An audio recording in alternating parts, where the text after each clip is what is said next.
All of my life I have enjoyed the diversity of our great country. I have watched as the country has grown and changed. Sometimes the change was for the better, sometimes it was for the worse. I was a year and a half old when John F. Kennedy was assassinated. It was the first real memory I have. I remember the first walk on the moon. I watched it on a tiny black and white TV. I watched as black and white on that same TV slowly settled their differences as the civil rights movement lurched and stalled and lurched again anxiously forward. I watched as a black man with a dream was gunned down for having it. I watched as a former president's brother was gunned down for wanting to be a future president. In 1969, we got a color TV, and with it we got the green, the blue, gray, and orange of Vietnam. The conflict there ended on my 13th birthday. I also saw the colorful conversations of Archie Bunker and the liberal called Meathead and the outspoken, successful businessman named George Jefferson. In time, cable came around, and not long after we got CNN News. I rarely watched it, however, until the first Gulf War. It was then that I began to notice something wrong. It was then I realized what it was I was being called to do, and I took notice that the method would be neither easy nor conventional. When asked where I considered myself on the active citizen continuum, I would put myself in the category of conscientious active citizen. I'm a 48-year-old man that has resided in 8 states, been to all of them, and worked in about 20. I feel that makes me incredibly diverse. My experience with the different cultures and communities has opened my eyes, my heart, and my mind. I related most to the post-break transformation. My life has been related to construction for over 30 years. My reorientation back into the mainstream of entertainment through continued education allows me to reflect on what I have already learned in the business world and my former involvement in the entertainment industry.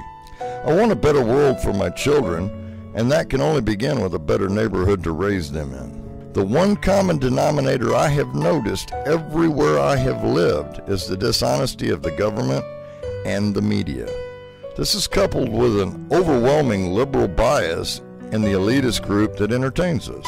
What is even more heartbreaking is the apparent naivety of so many Americans that have been shackled to one environment all of their lives.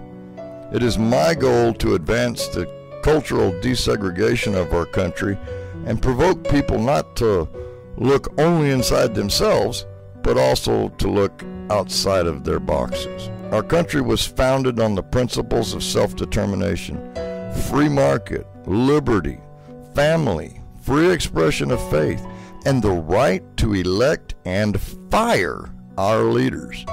As I become more and more aware of our current circumstances, I become more empowered to point out that the emperor does not have a stitch of clothing on. The emperor, of course, being our current system of taxes, the misuse of government power, and the overall lack of objectivity in the mainstream media that keeps us all informed or underinformed of the developments in our daily society. I believe the society I grew up in can be brought back. While we have made several tremendous advances, we have also fallen back on many issues. It all starts with the family. If we want a better world for our families, we must start now to change the direction. If we can change the direction, we can bring the family back to the dinner table. If a few people start to question the status quo, then others will follow suit. As more and more people begin to pay attention, the leaders we pick will notice and pay attention too. As we mourn the loss of thousands of our citizens, I can hear you.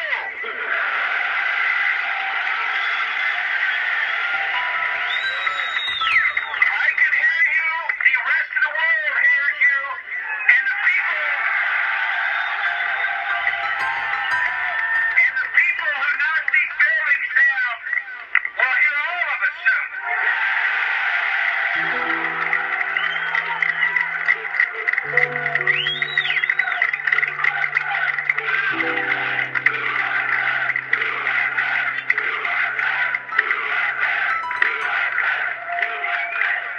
When mom and dad are not so busy working that there is more time to invest in the family, then the family is more likely to stay together. I believe entertainment has begun to exclude the family in many venues. I observe the media each day taking what makes a family up and picking it apart.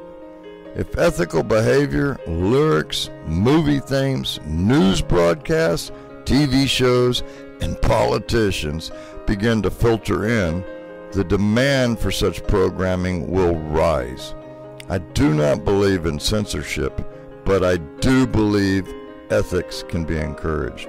Even the most unethical producer can be encouraged by money. This will not be easy, nor will it be widely accepted at first, but the alternative is so gravely undesirable that we in the business are compelled to take action. I cannot change the world, but I can have a positive effect on those in my corner of the world. By applying what I have learned in life and utilizing the strategies I have learned in my time at Full Sail, I am confident I can gradually build a network of fans not only of my work, but also of the principles I hold dear. Through an equally aggressive barrage of truly ethical news stories, I believe journalism outlets can begin to compete with the unethical means of delivery. They could better inform the public of the real threats in our country, as well as the abundance of good news stories. If the citizens of this country are informed honestly, they can make better choices for their future. When those same citizens see the benefit of entertainment that allows a family to be closer, they will be more inclined to reject the media and entertainment forms that strive to tear them apart.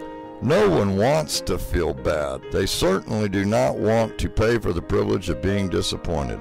While I know plenty of folks that do not want to work, I cannot name one that wants to work all day and watch that hard-earned money taken away by unethical businesses, corrupt politicians, and entertainment that leaves them fighting and feeling hollow at the end. Through my concert series, The Young and the Old, my burgeoning relationship with 5 and 2 Pictures, an inspirational movie production company, and my CactusGrass family music festivals, I feel we can turn the truck of despair around and drive it back on the highway of happiness and fulfillment. Now, of course, I could be wrong, and I am only one man, but there were a few others like me with a dream and a plan that have changed their corner of the world and continue to inspire others to do the same.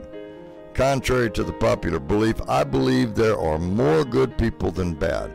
I believe if we begin at our own front door, we will find others that share our dreams. It will not take too long to outnumber those that would and have deceived us. Even if it does take a long time to see the effects, our action now will shorten the process more than our action tomorrow or some other day. As has always been the case in this country, the citizens will rise to combat injustice. It is better to rise and combat that with cameras, microphones, and guitars than to wait and someday be forced to stand and fight the battle with sticks and guns in the street. Fight the battle with sticks and guns in the street.